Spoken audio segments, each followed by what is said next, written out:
안녕하세요. 공정과 편파 사이 편향독서입니다. 추석 연휴는 잘 보내고 계신가요? 제가 사는 동해는 지난 주말 많은 비가 내린 이후 선선한 날씨가 이어지고 있는데요. 명절 연휴가 지나면 완연한 가을이 오지 않을까 싶어요. 9월은 독서의 계절이라고 하는데 저는 이번 9월은 유난히 책 읽기에 집중이 잘 안 됐던 한 달이었어요. 지금부터 책에 집중하기 힘들었던 9월을 함께 한 책 7권 소개해 드릴게요. 첫 번째로 소개해드릴 책은 김현아 교수님의 의료 비즈니스의 시대입니다. 이 책은 책 제목이 우선 와닿았고 출판사가 돌베개더라고요.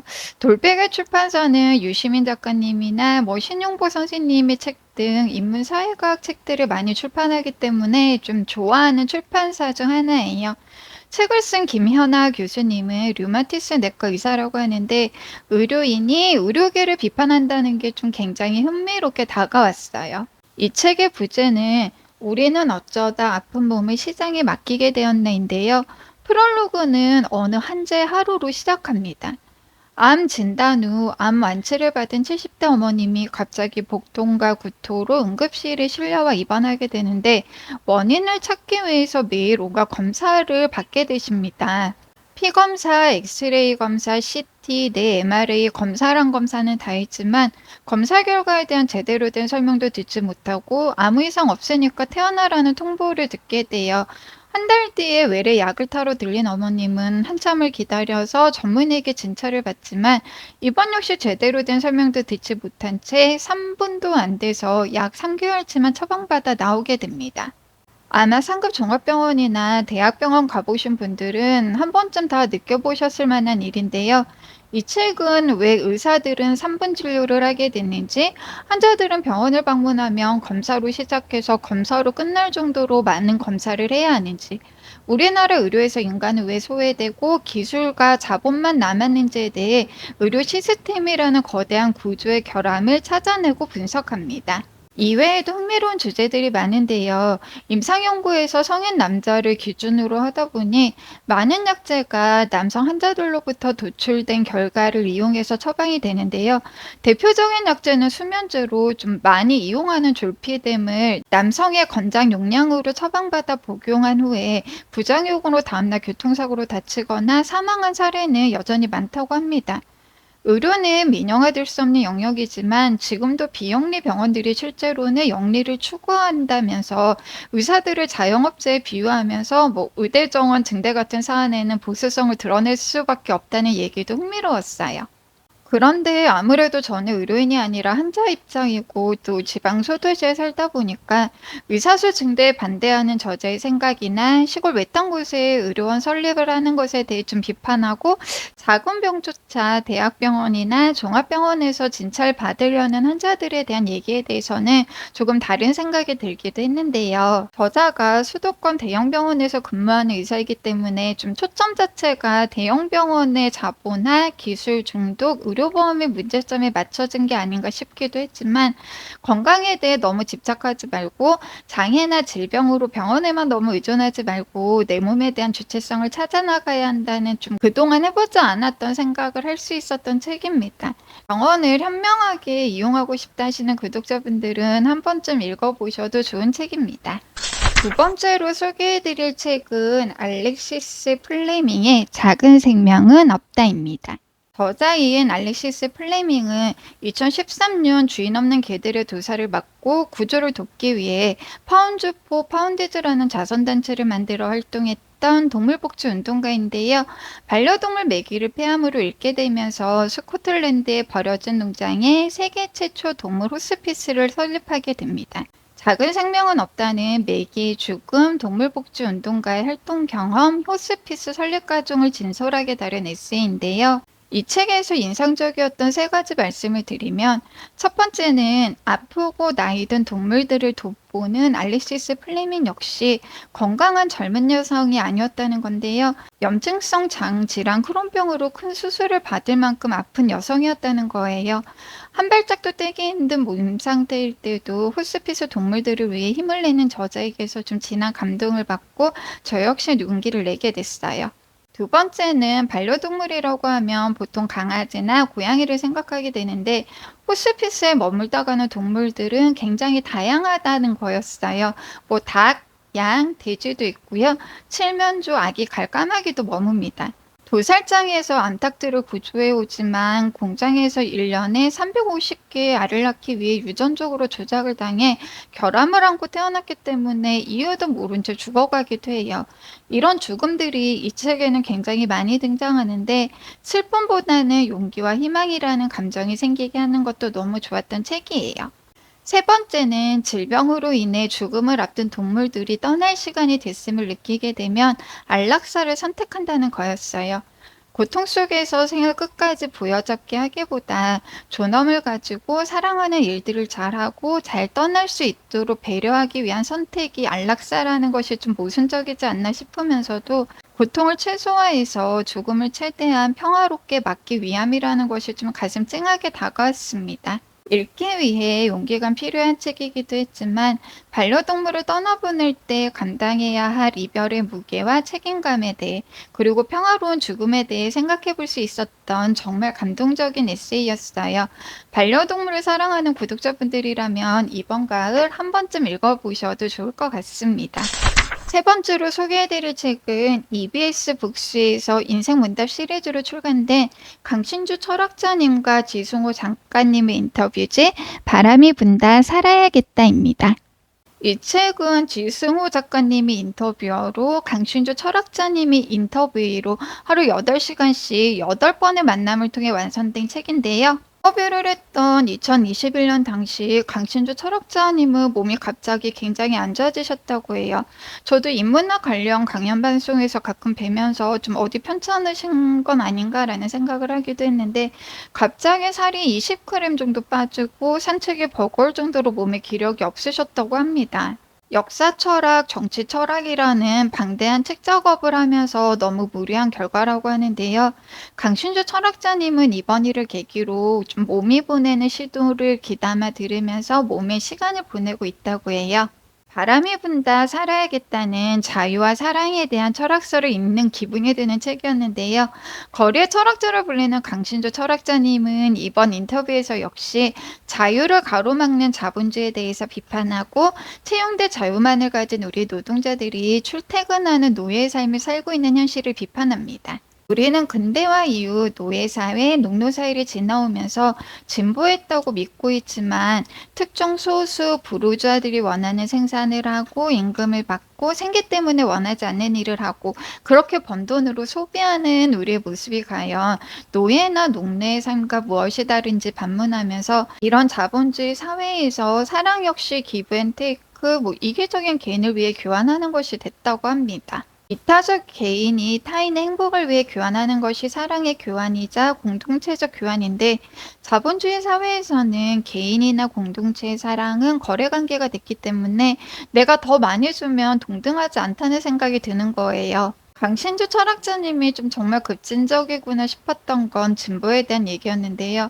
우리 시대 진정한 좌파는 없다면서 좀 좌파라면 자본주의 시대에서 불평등을 완화하고 사회적 약자를 위해 복지를 늘리는 것도 중요하지만 자본주의 체제 자체를 전복해야만 진정한 혁명이고 진정한 좌파라고 계속 주장하기도 했는데 진보주의자들이 들으면 불편할 수도 있는 얘기죠.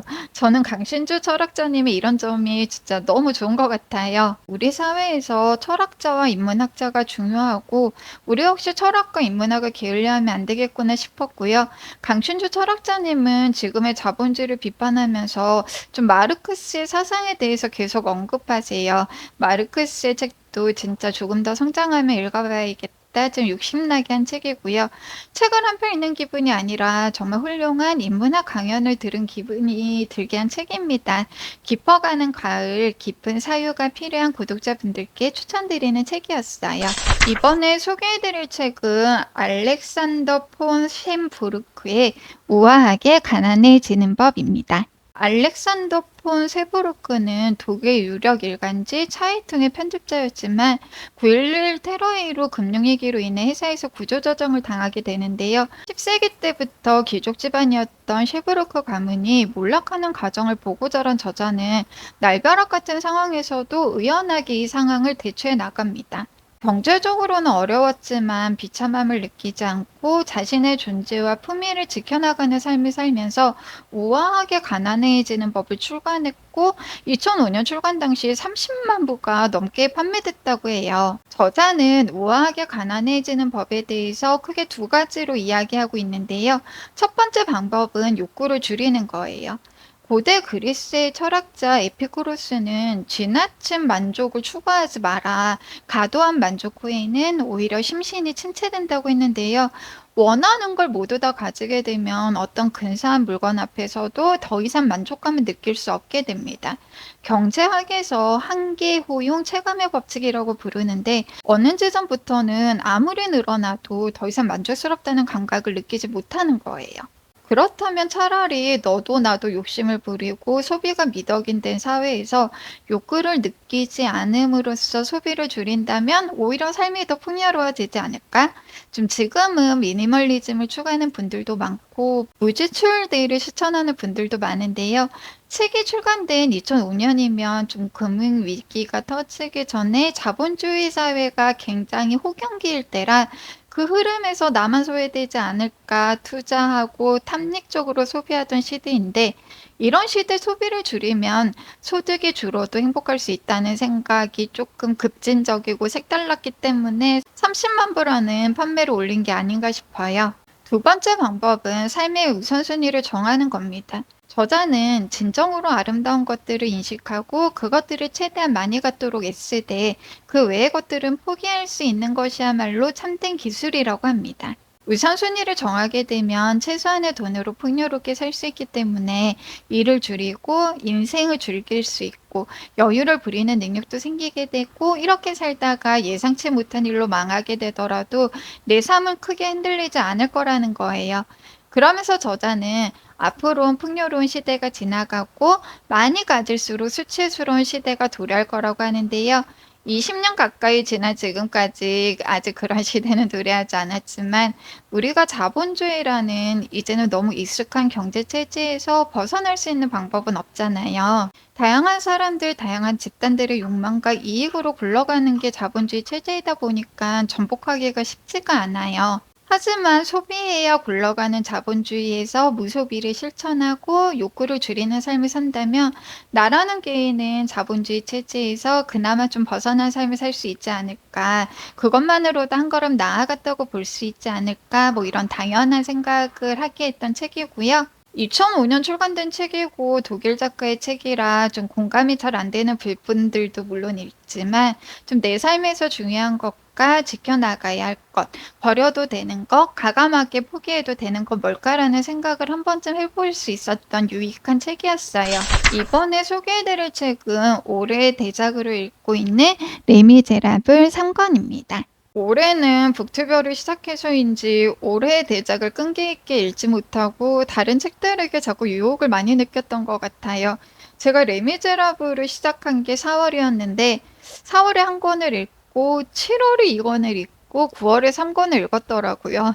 아직 4권과 5권이 남아있는데 이 속도라면 이번에 완독을 못할 수도 있지 않을까라는 위기감에 좀 다른 책의 유혹에 빠지지 않고 10월에는 최대한 레미제라블을 끝내야지 생각하고 있어요. 1권과 2권을 읽을 때는 솔직히 재미있기도 했지만 빅토르 위고의 철학이나 전쟁관, 역사관, 종교관 등에 대한 이야기가 길게 이어지는 부분이 많아서 책장에 넘어가지 않을 때가 많았거든요.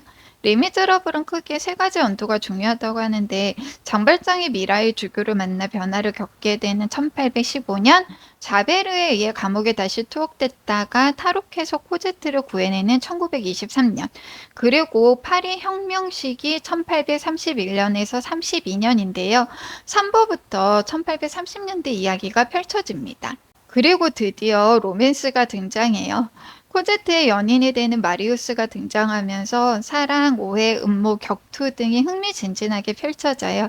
이런 이야기 흐름 속에서 레 미제라블은 좀 가난한 사람들을 의미하는데, 이 시대 가난한 사람들의 삶의 모습을 보여주면서 가난은 누구의 잘못이고 가난한 사람들을 어떻게 할 것이며 가난이 인간의 영혼을 어떻게 파괴시키는지에 대해 좀 고민할 거리를 던져주면서 문학의 힘을 느낄 수 있었던 장입니다. 문학이 가난을 구원해주지는 못하겠지만 적어도 가난한 사람들을 그냥 방치하는 게 얼마나 인간으로서 수치스러운 일인지 좀 여러 가지 질문을 던지게 해주는 것만으로도 문학의 힘을 느낄 수 있는 게 아닌가 싶고요.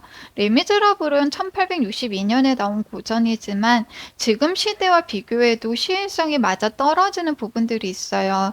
우리가 현실을 제대로 이해하기 위해서라도 고전을 읽어야겠구나 싶었습니다. 이번 10월에는 한눈 안 팔고 레미제라블 꼭 완독하고 빠른 시일 안에 레미제라블 단독 영상 한번 만들어 보겠습니다. 구독자분들도 기다려주세요.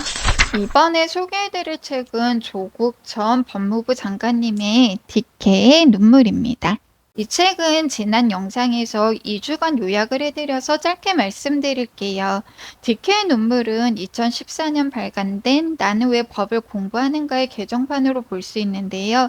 13세를 찍었는데 남은 양이 많지 않아 올해 다시 찍으려 한다는 출판사의 연락을 받고 조국 교수님의 내용을 전면적으로 수정하고 책의 구성, 제목, 표제 등도 바꿔서 새롭게 출간한 책입니다. 조국 전 장관님은 자신의 존재 가치를 확인해 둘 정도로 좀 공부하는 삶을 살아오셨는데요. 호모 폴리티쿠스, 정치하는 인간으로 살기 위해 주변의 반대에도 불구하고 정치적인 목소리를 꾸준히 내오셨습니다. 문재인 정부 시절 법무부 장관 후보로 지명되면서 시작된 검찰 수사로 좀 많은 고통과 시련을 겪었음에도 불구하고 디케의 눈물을 통해 검찰 조직이 얼마나 폭력적이고 정치적인지, 현재 국가 권력을 잡은 검찰 출신들이 어떻게 법을 이용해 사회를 지배하고 있는지, 수사권 기소권을 남용해 권력을 사유화하고 있는지, 신자유주의 재벌 카르텔로 인해 빈부격차가 심함에도 불구하고 지금 부자들에게는 감세를, 시민들에게는 복지를 축소하며 서민 경제를 파탄내고 있음을 비판합니다. 뿐만 아니라 각자 도생이 되어버린 사회에서 미래를 꿈꾸지 못하는 청년들에 대한 걱정, 보편복지의 중요성이나 연대의 힘, 투표권을 통해 정치를 바로 세우고 대한건국을 대한민국으로 되돌릴 수 있다는 따뜻한 목소리도 함께 담겨있는 정말 이 시대 필독서가 되면 좋지 않을까 싶었던 책이고요. 법치는 인본을 근간으로 할 때 가치가 있다고 합니다. 법이 폭력과 보복의 얼굴이 아닌 연민과 한대의 얼굴을 할 때 정의 역시 바로 세울 수 있다고 하는데요. 윤석열 정부 취임 이후 무너진 법치를 어떻게 다시 바로 잡을 수 있을지 좀 고민해볼 여러 가지를 던져주는 책이에요. 많은 구독자분들이 많이 읽어봐 주시기를 기대하는 책이었습니다. 마지막으로 소개해드릴 책은 조민의 오늘도 나아가는 중입니다. 저는 습관 중에 하나가 알라딘 인터넷 서점 앱에 들어가 보는 건데요. 그 중에서도 새로 나온 책은 틈날 때마다 열어보고 좀 좋아하는 작가님의 새 책이 있는지, 흥미로운 책이 있는지 둘러보는 거예요. 그러다 보니까 좋아하는 작가님의 새 책을 놓치지 않고 찾아볼 수 있다는 장점이 있습니다. 조민 씨의 에세이도 새로 나온 책을 둘러보다 책 나왔네 하고 바로 구매해서 읽게 됐는데요. 쇼츠에 올라온 영상을 보니까 책 표지에 나와 있는 그림도 직접 그렸더라고요. 유튜버로서 인플루언서로서 이제는 책을 낸 작가까지 용기 있게 살아가는 모습이 진짜 너무 멋지다라는 생각이 들게 했고요. 저도 자녀들을 키우고 있지만 좀 자식은 부모의 등을 보고 자란다는 말이 정말 맞구나라는 생각을 했던 책이에요.